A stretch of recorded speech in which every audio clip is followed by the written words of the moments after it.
This is GamesAtWork.biz, your weekly podcast about gaming, technology, and play. Your hosts are Michael Martin, Andy Piper, and Michael Rowe. The thoughts and opinions on this podcast are those of the hosts and guests alone and are not the opinions of any organization which they have been, are, or may be affiliated with.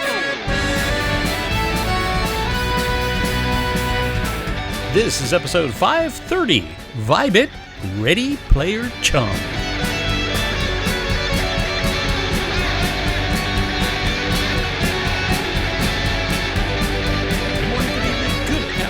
It's Friday. I'm Michael Rowe. I'm here with my friend Michael Martin. We're missing our other friend and co-host Andy Piper. Michael, how the heck are you?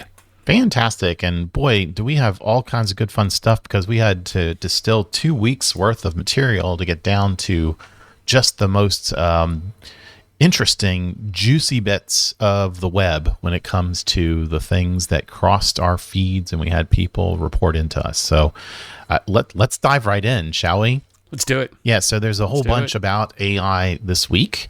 No surprise. And the first thing that we've got is an assistant, because there's a lot of assistants going on these days, for Microsoft QBasic. And using this assistant, you can actually do some vibe coding, which, you know, I never really did anything with QBasic. Not back in the day in 1991.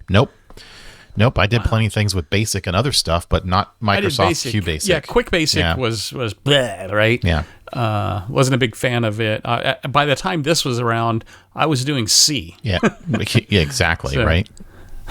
But, you know, okay, so I went through the video and I went through the article, and yes, he did it, and it's interesting, but really? I mean, did you pay attention to the example? Oh, no, because this is irrelevant to me. I mean, why do I want to code in QBasic, right? I mean, it was like, could he have at least done an example that was a little bit more complex than write a loop and print the values? Sure. But of course, that was most people's basic programming. You know, it was like 10. Yeah, it was hello world. Print hello world. Or do the snow 20, on the go page to 10. And stuff like that. Yeah. Yeah, exactly. Yeah. All right. So if you have a need to write some QBasic and you don't remember the 10, you know, to print hello world 20, go to 10. So it prints it on and on and on and on. This is for you. So awesome. Or if you just, you know, you're jonesing for some really bad old code. Yeah, can't expect there's a lot of that. Now, what I'm super excited to chat about today is a couple of articles that I've found on Engadget and on PC Gamer. And each of these articles are talking about the concept of having an assistant, you know, we're back on the assistant thing, to help you play whatever games you're playing. And to have your sidekick or your chum or your assistant provide you with those hints and tips that maybe weren't coded into the game to begin with as you're trying to learn a new game. Like, oh, if I'm trying to craft the thingamabobber, do I need the hair of the snail or do I need the tooth of the hen? And it might tell you that sort of thing. So both of these were super intriguing in a number of ways, because you can see where there is a business to be made, and it's been around for a while for folks that play games that want some help to play the game, whether that's through a walkthrough, a guide, a map, or whatever there might be. And there are websites that have now pulled all this stuff together. And instead of that, you could have an assistant that kind of hangs out with you as you're playing the game and hopefully will nudge you when you need to be nudged and not nudge you when you're going to be annoyed when it's like, no, I know that I need to go west, young man, and I will just do that. So I saw both of these stories, and I'll give my multifaceted reaction as I am wont to do. One, I was the guy back in the day who would buy the walkthrough guide books for certain long convoluted games. Like Ultima? And dip in and... No, I wasn't into Ultima at the time. But you know, there was ones for. I mean, what was one? It was called Murder, Death, Kill. It was kind of a Hexen type clone. There were lots of different ones, and it was even the Dark Forces had one that was really good because it would show you where some of the hidden spaces were that you could go to. Right. And most of them, I would try to play through the game. Then I would use the thing to kind of help me level up in certain areas or find secrets and stuff like that. Now, I see today, though, some problems because I'm actually playing one game. It's my relaxation game, my calm down game, my get a crappy day out of my head game that I'm playing right now. It's the Lord of the Rings Return to the Mines of Moria, which is a really cool game. It's slow, right? It's after the events of the Lord of the Rings, and the dwarves are going back to Moria to reestablish the kingdom of Moria. Oh, okay. And so you go into the mines. They're all, you know, the whole city that's built into the mountain is busted up, and you're mining, you're crafting, you're rebuilding parts of it, you're clearing out orcs, you're clearing out goblins, etc. Really great game, very relaxing, and I've gotten through a lot of it, but I can't get much further right now because I only have the steel pickaxe, which is the second level axe, I believe. And so there's these mine areas that I can't bust through because I need the heavy duty axe. Oh, I mean, pickaxe. Yeah. And I did some online searching, and it's like, oh, you need to find the orc towns or this other place. I'm like, okay, and I see it on the map, and I don't see a path to it, and so I'm like trying to find walkthroughs. How do you get to Orktown? Mm-hmm. It's kind of like Funky Town, but when I start going through it, it's like these are procedurally generated maps. So you just need to keep looking, basically.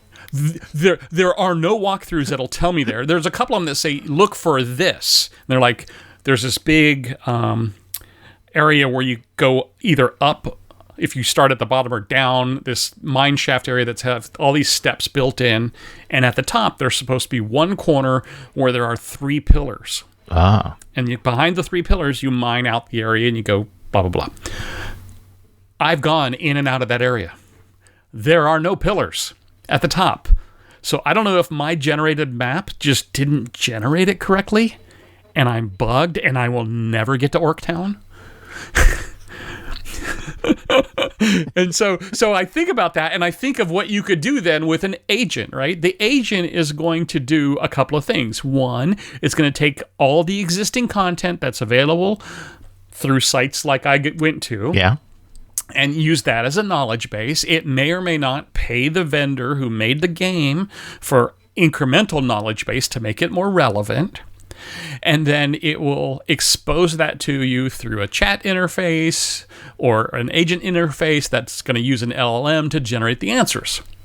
And I can see a procedurally generated map with an LLM generated answer leading to the you can't do it ever, because they never match up statistically. And that's because statistically, as we will have later, LLMs will hallucinate. It is a mathematical certainty. Yeah. So it'll be interesting to see how they try to monetize these tools, right? Because ideally, they used to. What were the really old games? They used to have the 1-900 numbers, right? I think. Oh yeah. I think the right. the Zork adventures would have a 1-900 number that you could call up and pay to get a couple of clues. So it's interesting putting this all together, and you might be paying for a service that can actually never give you an answer because there's too many randomly generated answers in the whole thing. Between the answers and the maps and the solutions, they're all randomized, and the statistical overlap will be very small. You know, so I had a really fun text-based conversation with some of my friends outside of the Games at Work co-host on this particular subject. And one of the things was, it felt to me like these, like the 1-900 numbers, that this is this is outsourcing your fun, right? You know, the agent could play the game for you, right? You know, because like I hate grinding in order to just get, you know, the 3 rubies that I now need to put into the mithril axe so that I can now bust through to Orktown or, you know, whatever. I need to get to Funky Town. Yeah. I mean, Orktown. Yeah. So, you know, could the agent just play the game on your behalf so that you don't have to? Right. And the answer to that is, yeah, it could. And that might be one of the things, like, okay, while I'm asleep or away from keyboard or whatever, you know, just go and collect the rubies. Right. Orktown. Go find me Orktown. Keep looking for Orktown until you find it. And when you find it, send me a message. And then that way I can now come back to the game. Slack me when you find it. Yeah. Mr. Agent, I mean, so that might be a solution to your problem there, right?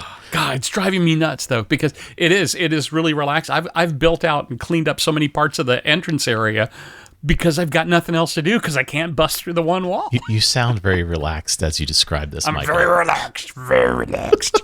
I'm relaxed. And I think it's also really intriguing too that when you're considering an agent like this, one of the points raised by one of our friends, listeners here, was that the interface for the agent now has to understand and see what's on your screen. And if you think about it, you know, is this the computer screen? Is this your Switch? Is it your PlayStation? You know, in theory, your agent could be multimodal in that way, and have to see and understand what are you doing in the game in order to provide you with a tailored approach, right? Because there's fun in the game about solving the puzzle, and you don't want to solve the puzzle by having the agent go, "Psst, it's C3." And, you know, when you're not ready for that sort of thing, you want to be in the flow of the game. And so the agent can help you as you're trying to remain in that Goldilocks land of, it's not too hard that it's frustrating you and you can't find those 3 pillars. And it's not so easy as to like, oh, there's the blinky sign that says Orktown this way. Right. It needs to be appropriately in the middle. And there might be a time-based thing that, like, okay, look, after 17 hours of looking for Orktown, I think I'm just ready to find Orktown already, you know? 20. Right.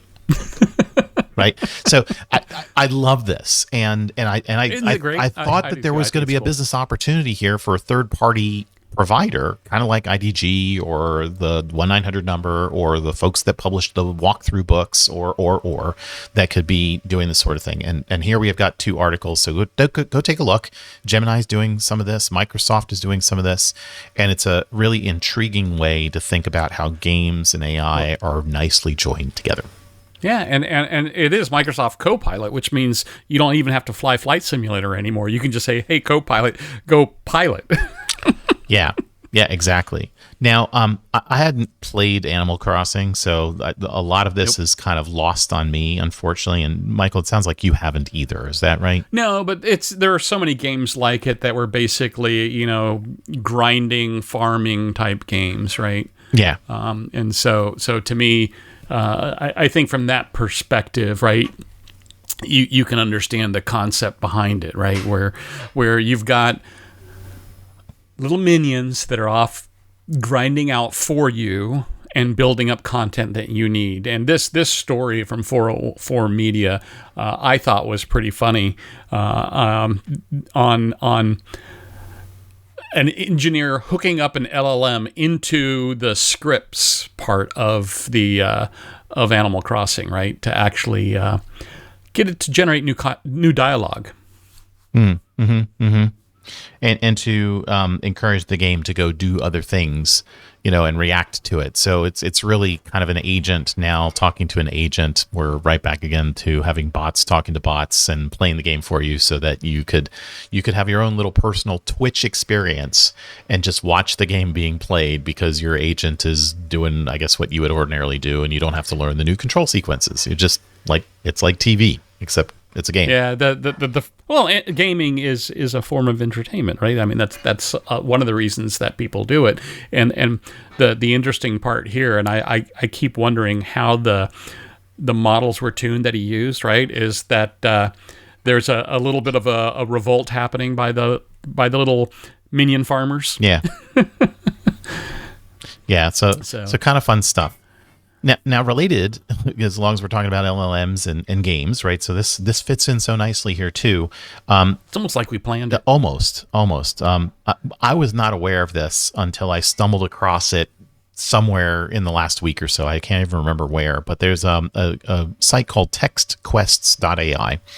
And what this does is it maps and monitors varying different large language models to see how well they could play the game. So just like we've seen examples with, this or that model could take the LSAT, which is the U.S. Test for prospective attorneys to get into law school. How well do they do?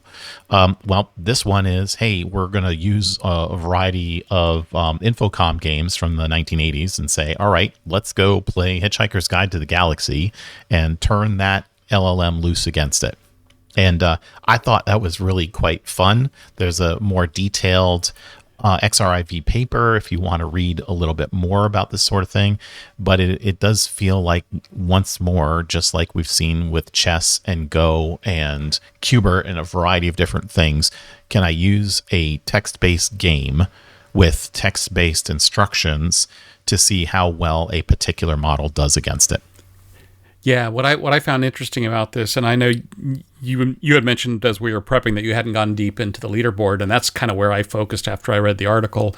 The fact that, the one game that I love on this list, which was the Hitchhiker's Guide to the Galaxy game, nobody has done anything with it based off of their rankings. And when it comes down to having the games played with no clues, the LLMs, the best one is 37% progress. But when they give them the clues, they go all the way up to 70%. So that's a pretty significant difference. As we know, when it comes to AI and any type of GAN type environment, it'll only get better. So I'm not sure what detail wrapper that they have around it on how to execute, because a large language model will only predict words based off of words that it was given, right? I mean, that's what it does. It doesn't know anything. It doesn't understand anything. It just spits words at you. So the fact that they're giving clues tells me they're trying to tune, at least at some level, how to exercise this. And they have little icons for each game and how far each game has been progressed and by what specific model. And I thought this was really cool. I can't wait to see this progress. I've checked in a couple of times now on it to see if things are progressing. In the last 2 weeks, I haven't seen any change, but that doesn't mean anything. Right? That's just not enough data points to say, yes, it's getting better or not. But yeah, I look forward to seeing this project progress. Yeah, and there's a variety of ones that these games are complicated enough, like Hitchhikers is, that the LLM's been playing for hours and hours and hours and still haven't gotten all the way through it.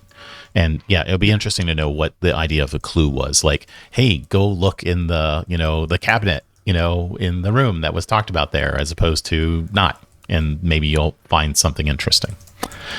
And there's no leather goddesses there in the list either. I was surprised about that. But I was disappointed by that. There you go. Hard for an LLM to smell things, Michael, right? Yeah, you got to have the pizza. So, Charlie, one of the guys that we like to watch on Mastodon from day to day, has an article that he references about AI, OpenAI specifically, saying, hey, you know what? You're going to get hallucinations, and that is something that will always be there. And part of me is like, yeah, that makes sense, right? I did not go into the math of this particular point, but there are more detailed documents and detailed research papers that do that. And it sounds like, Michael, you may have gone even to that degree to understand that point. I like Charlie Strauss's books. I was first introduced to him with the book Halting State back in 2007. He's a sci-fi writer, and the big one a couple of years later, Rule 34, which is Rule 34 is an interesting concept, and he is on Mastodon. He talks a lot about his writing process and what's going on with that. He also has some very strong opinions about AI slop, and other activities. And so what I thought was really cool about this article was something that we have talked about, and I talk about at work. I'm sure you talk about at work.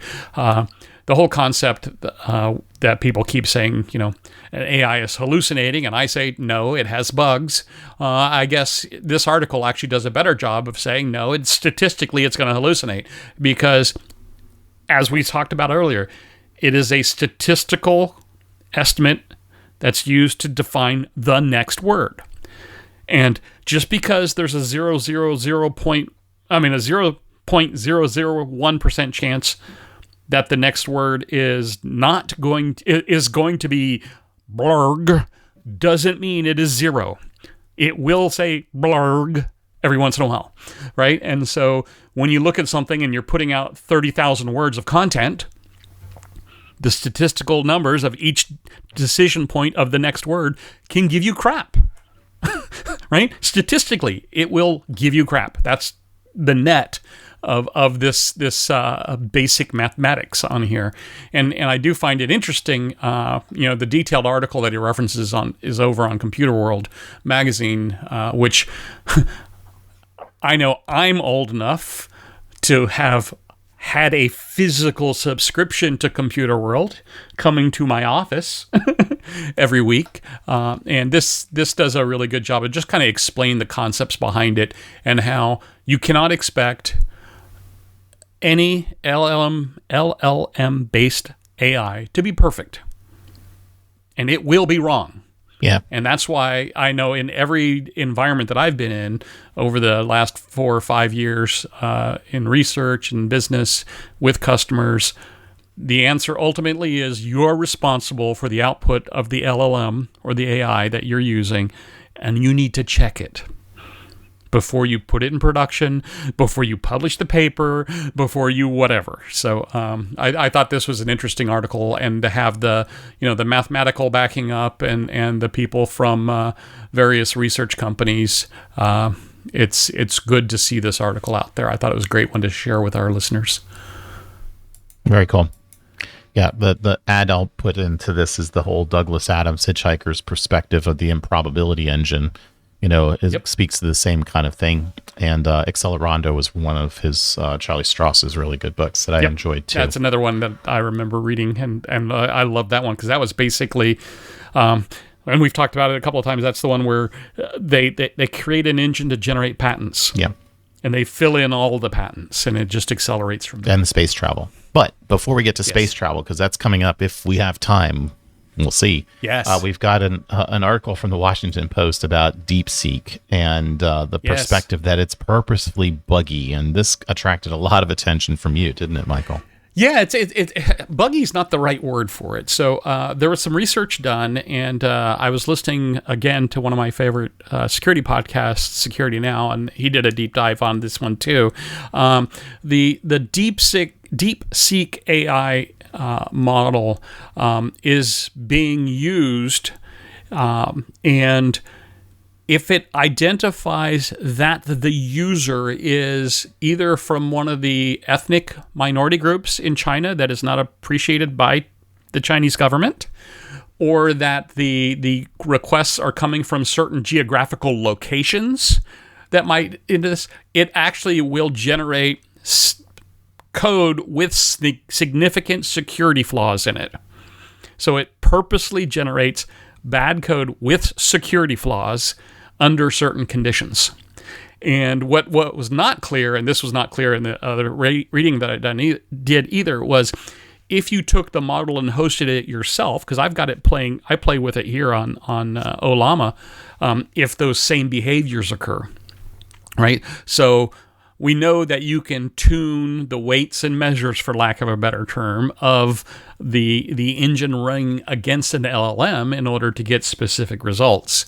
And so it'd be interesting to see if that's only on this cloud-based one that's running in China, or if it's on any local model of it too, that they've actually tuned that. And I just can't see how it would identify certain things if it's locally running, right?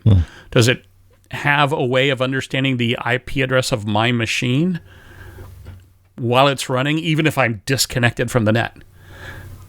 So I thought this was really interesting, and it shows, again, back to the previous point, you are responsible for the code that you put in production.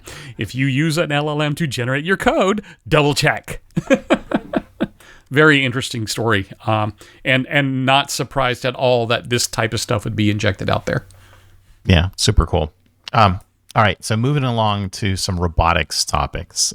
There's one from the website is called dustyrobotics.com that, Michael, you really enjoyed. Yeah, Andy put this one in for the show, and I love it. So we've talked a lot about, using things like 3D printing for building buildings and stuff. Yep. What this company has created a Roomba-like robot that will actually take the architectural drawings that are used in building construction and draw them on the ground to scale of the building, so that the workers actually doing things like laying in the pipes, running the wires, putting up sheet wall, have on the ground, literally where they need to put it, exactly, this is where you put this is the depth of this is where the door frame is, etc. I thought this was so cool. It's almost like augmented reality. Paint by numbers. Yeah. except that they're writing on the concrete. It's like reality. Yeah, it's kind of like reality. Very cool. I thought this was great. I was listening to a radio broadcast this week, and I learned about this capability from Aurelia, which is how to self-assemble space habitats. And it reminded me very much of magnetiles, which are a children's toy where there's magnets on each of the edges of a square or triangle and so on that allows you to very quickly and easily build things. And I thought this was like super fun for seeing how you could self-assemble from a very compact space human habitat in low Earth or medium Earth orbit. I thought it was really cool. This also reminded me of the work that was done for the solar array of the one satellite that was going to the sun to be up close. Mm-hmm.